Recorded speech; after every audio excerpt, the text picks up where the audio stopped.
in a debate setting, could we see some clawback for Labor there? Would Chippy outdo Luxon in a debate? Is that what they're hoping for? That's what they seem to be hoping for, right? But like my kind of perspective on this is that a lot of these debates, they haven't really changed the game much in a long time. Right. There's multiple debates happening. There's multiple debates happening on multiple platforms. People can perform well on one and the other, and no single one is going to necessarily. Each platform says that their debate is the quintessential. It's going to be. Okay? But there is, especially here on New South Wales. The thing with debates is it's not the game changer that it once was. Right, and that's because people there's so many of them.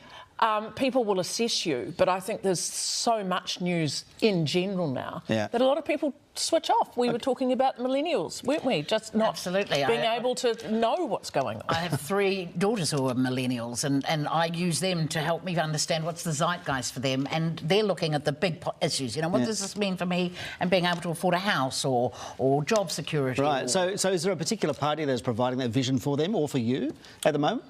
Well, I'm not going to tell you. Well, go on. Well, not necessarily your voting preferences, but do you think that one particular party is outlining their vision better than the others? Interestingly, I think the smaller parties, because they have got that freedom, they're not fighting for survival, have been quite interesting, and I think are attracting some of the younger voters. Well, and that's why we're getting the poll bumps. Yeah, well, the centre ground is not the centre ground, I think, that it has. I think David Longy used to have that saying, I can't remember exactly word for word, but wasn't it, the centre consists of one person?